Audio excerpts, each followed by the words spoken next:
Marc-Claude, Oui. Où est le problème? Où est le hic?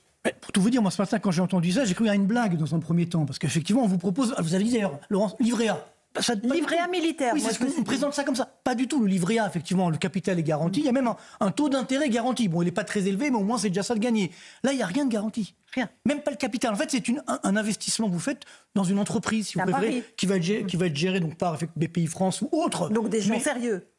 Enfin, vous savez que l'État n'est pas un modèle de bonne gestion, si vous voulez. Quand on voit comment il gère la dette publique, les dépenses publiques, je ne pense pas que ce soit un bon modèle de gestion. Si vous voulez investir dans l'armement, vous pouvez le faire vous-même directement, en investissant chez Dassault, par exemple. Bon, on ne va pas donner de nom, mais ou dans des entreprises, voilà, comme ici on le voyait directement, pourquoi pas. Ou dans des fonds, effectivement, mais on n'a pas besoin de l'État pour faire ça. Donc, ce qui est inquiétant, c'est que normalement, si on a l'État, on a un petit bonus. Par exemple, un taux d'intérêt supplémentaire. Sauf que comme on est surendetté, la France est surendettée, l'État français est surendetté. Je vous rappelle que la charge d'intérêt de la dette, chaque année, ça va nous coûter dès cette année 70 milliards d'euros. Vous voyez, fichu en l'air, 70 milliards d'euros.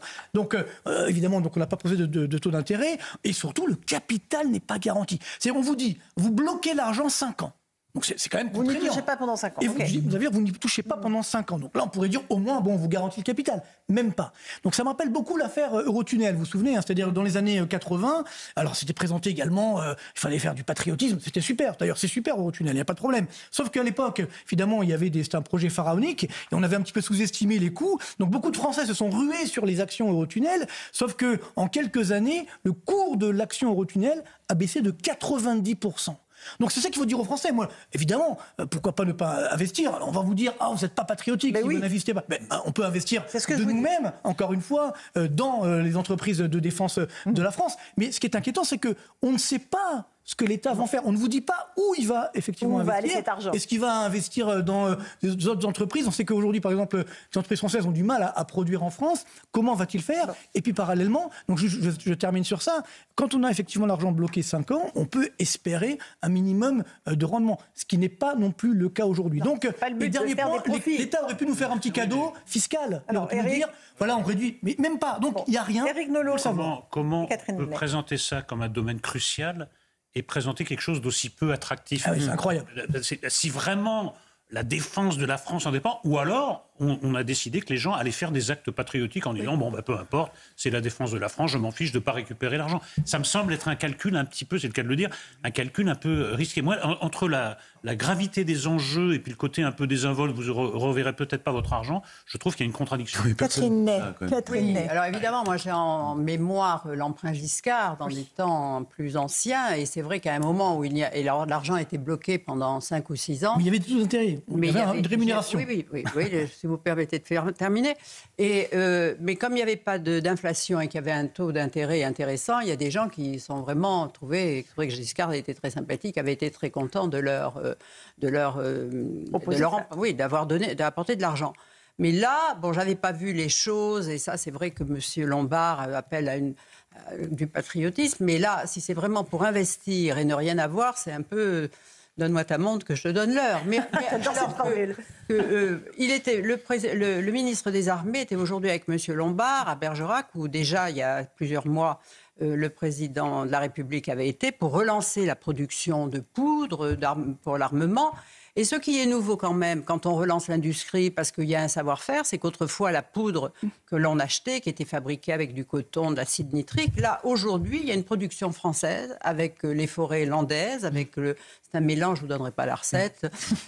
Voilà. Mais je la connais pas. Mais si vous la connaissez, c'est inquiétant. Il y a de la cellulose de bois, de la nitrite, la poudre. Et bien là, si vous voulez, vous pouvez éventuellement investir dans cette entreprise qui s'agrandit sur 135 hectares, qui va créer des emplois. Et c'est vrai, ça commence à marcher très bien. Alors là, peut-être, on sait au moins où on met l'argent. Mais là, c'est trop vague pour être attractif. Moi, je trouvais ça assez sexy. Et en fait, j'ai l'impression que personne ne trouve ça intéressant. Alors, Gauthier Lebret et Jean-Sébastien Ferjou. Bon, déjà, vous avez vu d'un point de vue pur de la communication, le ministre de l'économie et des finances a éteint le feu qu'il avait lui-même allumé la semaine dernière au Sénat en disant n'ayez crainte, chers Français, on ne touchera pas à votre épargne. Alors que la semaine dernière, il disait on va mettre l'épargne, là, il a dit on ne fera pas main basse sur l'épargne des Français. Donc, il rassure et il éteint le feu qu'il avait lui-même allumé. C'est intéressant, très bien. Donc, ce n'est absolument pas attractif. On a eu toutes les explications. On aurait pu aussi attendre du ministre de l'économie et des finances, je le dis chaque semaine, mais bon, ça ne vient pas, un grand plan d'économie dans le train de vie de l'État, un grand plan d'économie dans le modèle social français dont le robinet n'en finit pas de couler à gros flots. Mais non, que le budget soit signé Michel Barnier ou François Bayrou, on est toujours infichu de faire une économie. Donc au lieu de faire des économies, on propose des plans aux Français qui sont absolument pas attractifs. Je suis pas sûr qu'il y a un grand succès pour ce plan d'investissement si c'est pas attractif. Mais c'est une maladie française. On ne peut pas trouver depuis des années à faire des économies. Moi, je me souviens déjà de Dominique de Villepin, quand il était Premier ministre, annoncer un grand plan d'économie, puis c'était rien du tout. C'est-à-dire c'est pas étonnant. Il y en a qui, en ce moment, passent la tronçonneuse, d'ailleurs avec des succès qui commencent à... Mitigés. Oui, créer des problèmes. Mais nous, on sort la lime à ongles, vous voyez. Mais c'est pire que ça, on en rajoute. Oui, c'est exactement ça. C'est-à-dire quand vous regardez effectivement les chiffres aujourd'hui, et après on écoute les Français. Les dépenses de fonctionnement au cours des 3 dernières années, donc c'est même pas du social, au cours des 3 dernières années, les dépenses de fonctionnement ont augmenté de 92 milliards d'euros. C'est-à-dire 20% de hausse, quasiment 21% de hausse, alors que sur la même période, les dépenses sociales ont augmenté de 10%. Du simple au double. Donc là, il y a un gros problème, si vous voulez, de bon sens. Quand on va mal, on réduit les dépenses de fonctionnement. Nous, on les augmente. Donc là, effectivement, il y a les moyens largement de financer ces dépenses militaires. Et surtout, comme je l'évoquais tout à l'heure, le fait de déraper sur les comptes publics, ça fait augmenter les taux d'intérêt. Donc la charge d'intérêt de la dette va, dans quelques années, atteindre, tenez-vous bien, 100 milliards d'euros par an. Ça donne le tournis. Mais c'est ça, c'est-à-dire que 100 milliards, il faut le dire. C'est-à-dire 100 milliards, justement, c'est le budget que veut mettre... Écoutons les Français, vous aurez la parole après. Qu'est-ce qu'ils pensent de cette histoire de... Macron, d'ici 2030. De fonds il faut donner à 500 €. Écoutez. Pourquoi pas ? Je suis assez solidaire avec ce qui se passe en Ukraine. Je trouve je me sens concernée en tout cas, donc ça me paraît pas insensé de participer de cette façon-là. C'est une logique d'investissement, pourquoi pas ? Après tout, le gouvernement est là pour arbitrer les dépenses. Il estime qu'il y a un effort à faire. Que la nation y participe, c'est assez logique. Que déjà, il y a des tas d'économies partout à faire. Donc le jour où on aura fait le tour de toutes les économies dans le fonctionnement de la sphère publique, partout, à ce moment-là, moi je suis prêt à verser 500 € sans aucun problème. Je me sens pas du tout concernée par ça en fait. Ça me dit rien du tout de faire ça. C'est une mesure un peu spéciale, je trouve. Voilà. Je pense d'abord qu'on fait peur aux Français. Je crois que la guerre est quand même pas tout près. Je crois que tout le monde courbe un peu les chines. On a envie d'être solidaire, mais cette manière-là fait peur. Je crois que le gouvernement recherche des effets d'annonce. Et donc, pour l'instant, je ne suis pas pour. Voilà pour ces Français interrogés par Fabrice Elsner. Jean-Sébastien Ferjou. Mais effectivement, ce ne sont que des effets d'annonce. Parce qu'il y a zéro réflexion stratégique. Je veux dire, avant de dire montons à 3%, 3% ça n'est jamais qu'une référence statistique. Mais pour acheter quoi ? On veut des blindés ou on veut des drones ? Parce qu'il faut déjà avoir une réflexion là-dessus. Elon Musk, par exemple, aux États-Unis, il a dit on n'a plus besoin de F-35, on a besoin de drones. Reste à voir si le complexe militaro-industriel américain l'entendra de la même oreille. Mais il y a une réflexion stratégique. On pourrait regarder ce qui se passe en Israël. Mais les militaires, ils y réfléchissent. Mais les militaires, oui, mais est-ce que vous avez entendu un plan cohérent pour dire nous montons à 3% de PIB parce que nous avons besoin de ça, ça et ça qui a été validé par des experts justement et pas par M. Lombard ou par je ne sais quel technocrate à Bercy qui se dit bah tiens on va faire comme ci ou comme ça, comme il gère la BPI ou comme il gère la Caisse des dépôts et consignations sans que jamais personne ne leur demande de compte. Et ayons une réflexion stratégique. Regardez ce qui se passe en Israël. Regardez un produit que tout le monde connaît, les logiciels de navigation sur les smartphones qu'on utilise dans les voitures. Ça a été développé par l'industrie technologique israélienne avec l'armée. Mais est-ce que nous avons une réflexion de cet ordre-là ? Vous voyez bien, Jean-Sébastien, que ça a été fait à la hâte. Ça se voit qu'il y a une impréparation. Parce que avant de demander de l'argent aux gens, il y aurait une réflexion avec des économistes pour savoir comment est-ce qu'on rend attractif ce nouveau produit.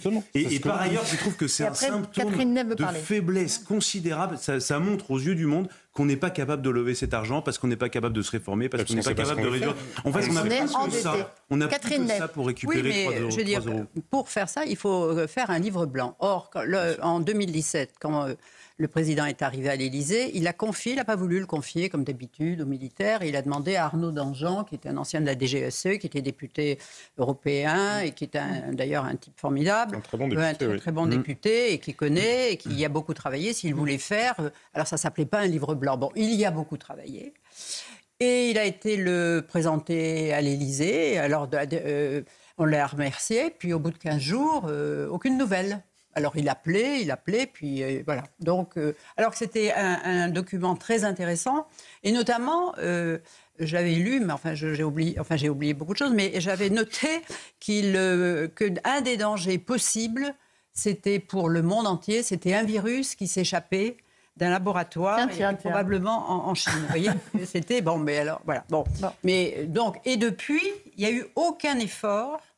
Et je crois que même Arnaud Danjean n'avait pas été reçu par la ministre de la Défense de l'époque. Donc, et depuis, plus rien. Donc, si on veut produire quelque chose, il faut savoir ce que l'on veut produire. Et des besoins, comme le dit très bien. Et je précise aussi que le gouverneur de la Banque de France, ce matin, M. Villeroy de Galhau, a dit qu'il ne pourrait pas y avoir un nouveau quoi qu'il en coûte. Ah ben, c'est clair. Il y a plus de moyens. Pour la défense. Non, mais ça, c'est intéressant. Non, parce que, en fait, le Covid. Si vous voulez, il faut donner. Là, excusez-moi, Laurence, mais simplement donner quelques chiffres. Rapidement, Marc, pas trop de chiffres. Non, pas trop, juste de Laurence. Okay. La dette publique a augmenté de 950 milliards d'euros depuis 2020. Le PIB, la richesse qu'on crée en France, combien ? 500 milliards. Il manque 450 milliards. Donc ça, il faut que les Français comprennent. Ce n'est pas un problème de moyens. Les moyens, ils sont là, ils sont énormes. C'est un problème d'allocation de ces moyens. On peut très bien, effectivement, si on a une vraie réflexion stratégique, utiliser certains deniers publics pour, justement, améliorer notre défense, améliorer la défense intérieure, c'est-à-dire également la sécurité en interne. Ça, évidemment, on n'en parle plus. Donc pour moi, c'est ça